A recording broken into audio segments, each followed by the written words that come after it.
So the Mustang is dead.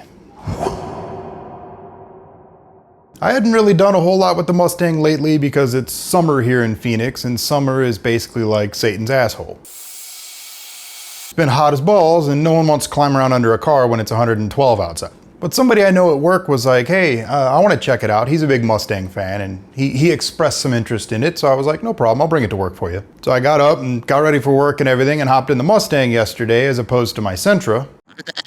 And took off for work. You know, nothing crazy, just went to work like normal.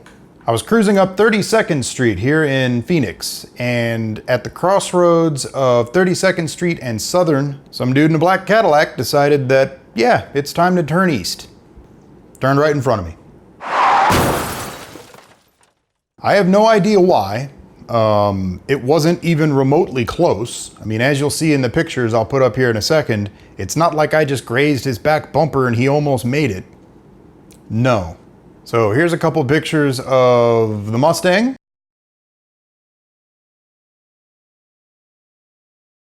And the Cadillac. I have some more interesting, somewhat gory-ish pictures I'll show later, so people that don't want to see that can not. You know, I kind of have mixed feelings about it. While the car wasn't my style, I guess you could say, it wasn't really my thing.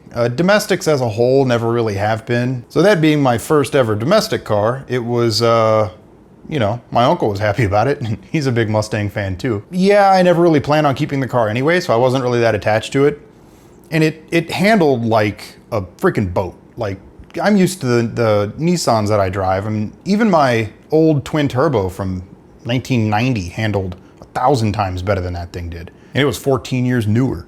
But it was kind of fun in a, like, kind of a derpy way. It was super unrefined, and that's kind of what was sort of charming about it, I guess you could say. But yeah, I'm sure it's gonna get totaled. His Cadillac, I'm sure, is totaled. That thing turned into a marshmallow on the inside, and the engine is now like, it's no longer a front engine car. I don't know how the hell it didn't end up in the passenger seat, but that's also why he walked away without a scratch. Me, on the other hand, here come the somewhat gory-ish pictures, so skip ahead to this time if you want to catch up with us there at the end. You can jump past all this. As soon as I got the car stopped, I jumped out to make sure he was okay. I was bleeding profusely. I had blood all down my shirt, all on my pants. I even had blood on my shoes. It got on my cell phone when I called 911. It was on the ground everywhere.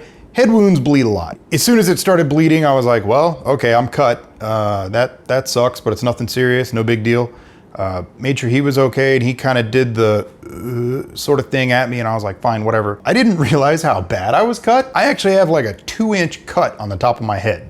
Again, tune away now if you're not into the more somewhat gory side of things, but I ended up with 8 staples in the top of my head.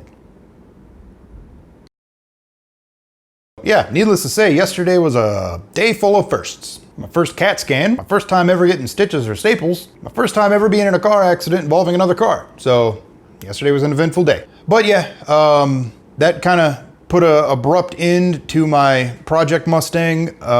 It kind of sucks, but you know, it is what it is. Not that I could do about it. Thank you all for watching, answering questions, leaving comments, everything else. Especially everyone over on the Mustang forum. Thank you all so much. Been a great help. Never know, maybe I'll buy another Mustang someday. But until then, see you guys later.